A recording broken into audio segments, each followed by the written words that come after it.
سلام.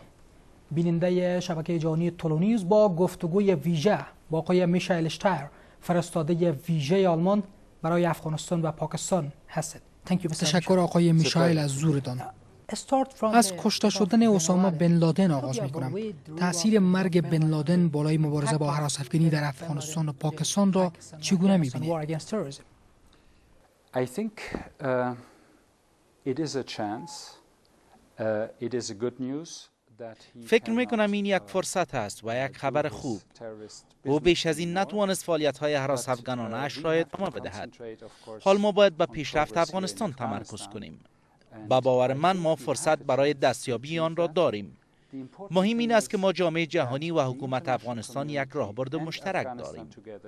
بر بنیاد این راهبرد روند انتقال مسئولیت‌های امنیتی تا پایان سال 2014 میلادی عملی خواهد شد و افغان‌ها حاکمیت کامل را به دست خواهند آورد. ما می‌خواهیم برای مردم افغانستان به گونه‌ای روشن نشان بدهیم که جامعه جهانی اشتباهاتی را که پس از خروج ارتش سرخ در افغانستان کرده بود تکرار نخواهد کرد. ما پس از سال 2014 میلادی نیز با مردم افغانستان خواهیم بود و مردم افغانستان را برای خوشبختی کمک خواهیم کرد. ما می‌خواهیم همکاری دوباره سازی سیاسی داشته باشیم و این روندی خواهد بود که افغان‌ها مسئولیت خواهند داشت. reconciliation, but this must be, of course, an Afghan-led process. شما از پیشرفت در افغانستان صحبت نمودید. حال در مورد پاکستان چه فکر می‌کنید؟ بعد از کشته شدن اسامه بن لادن در نزدیکی اسلام آباد، آیا پاکستان می‌تواند به عنوان متحد قابل اعتماد در مبارزه با دشت افکنی با غرب شمرده شود؟ There are questions I think the Afghan people has. و این روندی خواهد بود که افغان‌ها مسئولیت خواهد داشت. این پرسش است که هم مردم افغانستان و هم ما از پاکستان داریم و من فکر می‌کنم که ما نیاز به پاسخ به این پرسش‌ها داریم. بگونی مثال، این پرسش است که چگونه رهبر القاعده برای چندین سال در نزدیک پایتخت پاکستان زندگی می‌کرد. پس ما هم پاسخ این پرسش را خواهیم. اما درباره افغانستان فکر می کنم که افغانستان ضرورت به دریافت راه حل از سوی خودش را دارد. ما برای حل نیاز داریم که تمامی طرف‌ها در افغانستان با اطمینان آن را دنبال نمایند. و هنگامی که در مورد پاکستان صحبت می کنیم، پاکستان به عنوان یک همسایه وظیفه دارد تا راه حل را در افغانستان حمایت کند و متحد با حاکمیت ملی افغانستان باشد. To respect the solution, the sovereign solution which is found here in Afghanistan. شما فکر می‌کنید پاکستان متعهد بر راه حل قضیه افغانستان خواهد بود؟ I think Pakistan is an important neighbor of Afghanistan and we need them. فکر می‌کنم پاکستان یک همسایه مهم افغانستان است و ما نیاز داریم تا پاکستان را متقاعد سازیم که راه حل افغانستان به نفع پاکستان است و این یکی از اهداف مهم نشست بن است تا ما به تمامی همسایه‌های افغانستان روشن سازیم تا ضمانت داشته باشیم که تمامی همسایگان افغانستان پیشرفت در افغانستان را بپذیرند و ما این ضمانت را در نشست بن دوم از همسایگان افغانستان دریافت خواهیم کرد. And we will do everything to achieve this guarantee. تصور میکنید تا هنوز پس از یک دهه همسایه‌های افغانستان متعهد بر راه حل در افغانستان نیستند؟ You do not believe on the neighbors of Afghanistan, especially Pakistan? I think that we have one common interest, and also the neighbors objectively have this interest, and that is that. فکر میکنم ما منافع مشترک در افغانستان داریم، چنان که همسایگان افغانستان نیز دارند. و این منافع عبارت از داشتن یک افغانستان خوشبخت است که تمامی کشورها مانند هند، پاکستان و ایران و تمامی جامعه جهانی باید متحد با آن باشند. اجازه دهید من به عنوان یک آلمانی بگویم که ما فقط یک نفع در افغانستان داریم و آن این که افغانستان آینده خوشبخت داشته باشد.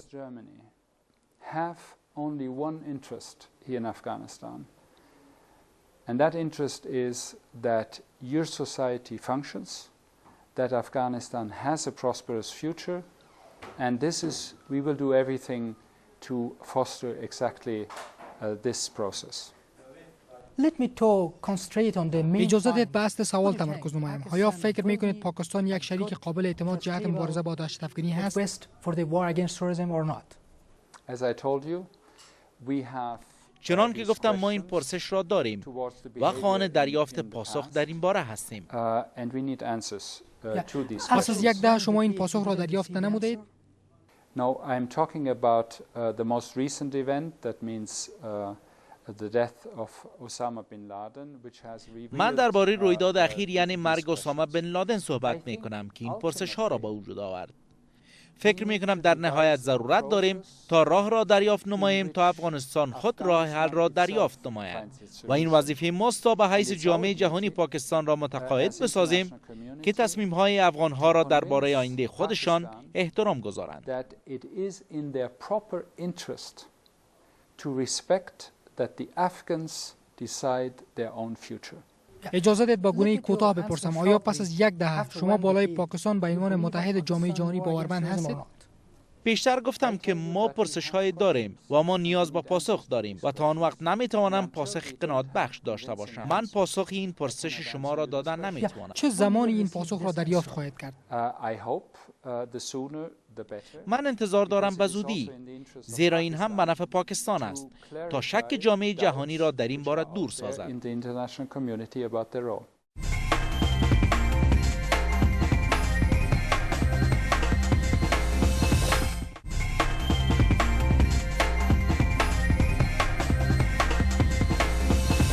Let me to start from the negotiation with the Taliban. اجازه دهید از مذاکره با طالبان بپرسم. گفته می شود در آخرین مورد گفتگو با طالبان حکومت آلمان نیز نقش داشته است. مذاکرات در آلمان و قطر.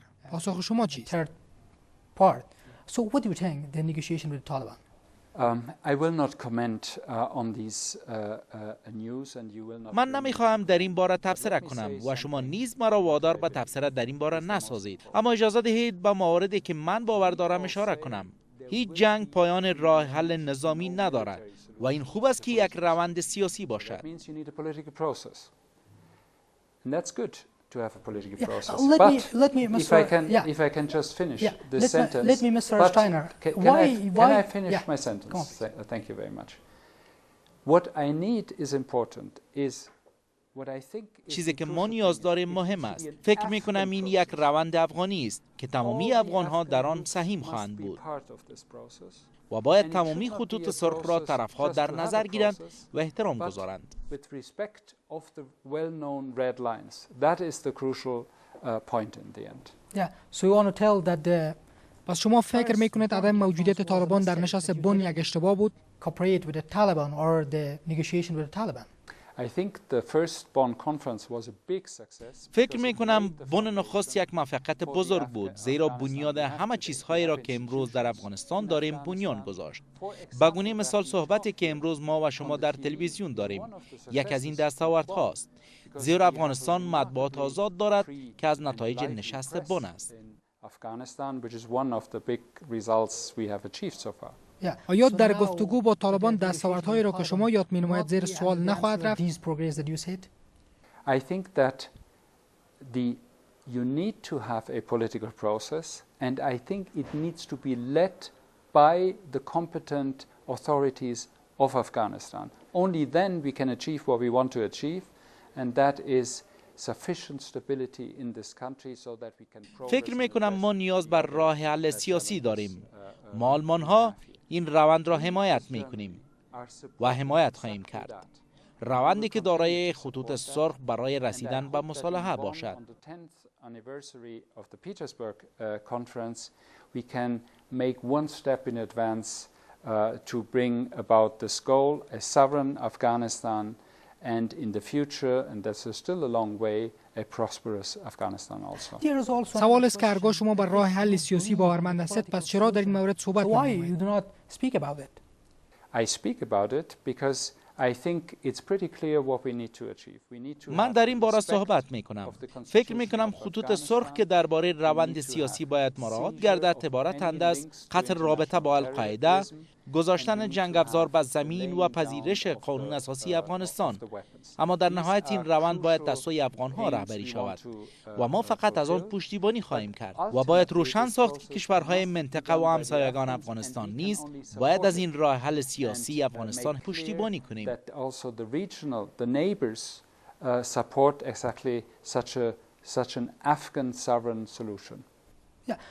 با گونه مختصر بپرسم، شما گفتگو با طالبان داشتید؟ ما گفتگو با طالبان نداشتیم. ما فقط تلاش‌های جهت روند مصالحه داشتیم تا روند را که افغان‌ها دنبال می‌نمایند پشتیبانی کنیم. چگونه تلاش‌هایی؟ These are efforts which I will not comment, which I of course share with the Afghan authorities, with the Afghan president. تلاش‌هایی که نمی‌خواهم درباره‌اش تبصره نمایم. البته تلاش‌هایی که با مقامات افغان و با رئیس جمهور افغانستان شریک ساختیم و من بسیار خرسندم که بگویم من تمامی کسانی را که نام بردم حمایت و اعتماد کاملشان را به دست آوردم و تمامیشان از روندی که تمامی افغان‌ها در آن شامل باشند حمایت می‌نمایند.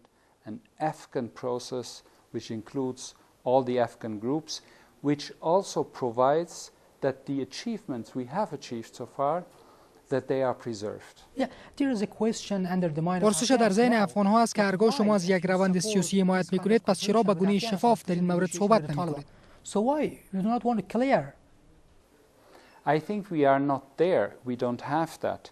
And I think we will have to come to that.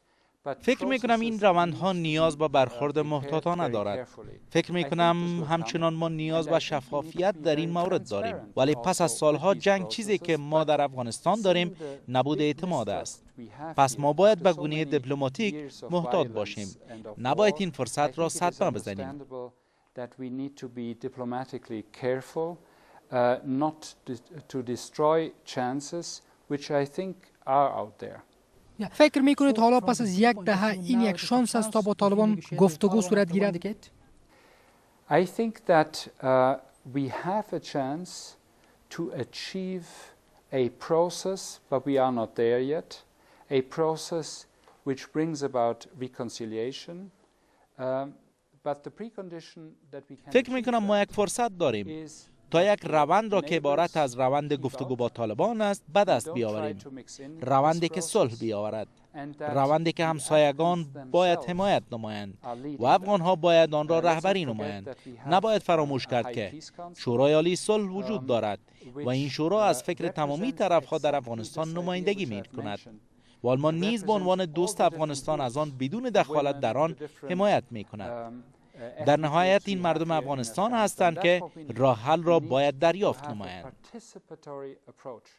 And Germany is just a friend of Afghanistan, and that's how I understand my role, to bring about, to help this internal process without mixing in, because ultimately it's Afghanistan and the people of Afghanistan who needs to find its solution. Yeah. So which kind of چگونه حمایت شما تا حال از شورای عالی صلح the داشته؟ High Peace Council up to now? We are, as you might know, one of the main. طوری که شما می‌دانید ما یکی از توزیع کنندگان اصلی برنامه ادغام مجدد هستیم. این برنامه از سوی شورای عالی صلح مدیریت می شود. من دیروز با شورای عالی صلح گفتگو داشتم. پولی که ما می‌خواهیم افغانستان از آن استفاده نماید در دسترس است. من با آقای استانکزی و آقای ربانی در این باره صحبت کردم. ما در اینجا وظیفه خود را انجام می‌دهیم، اما در نهایت باید وظیفه اصلی را خود افغان‌ها انجام دهند. The job must be done by the Afghan authorities themselves.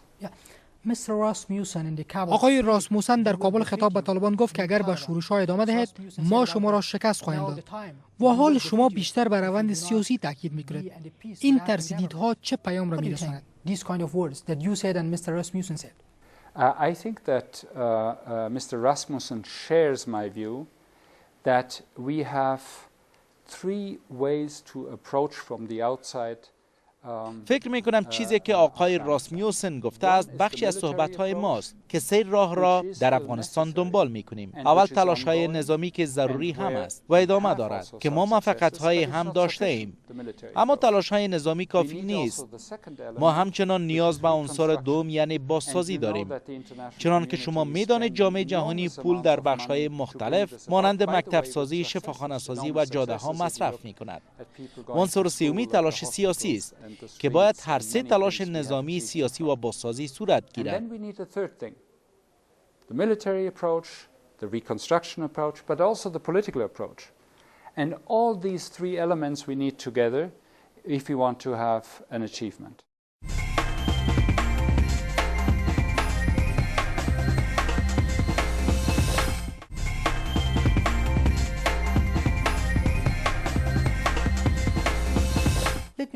اجازه دید از کنفرانس بن دوم بپرسم. از بن اول تا بن دوم چه تفاوت؟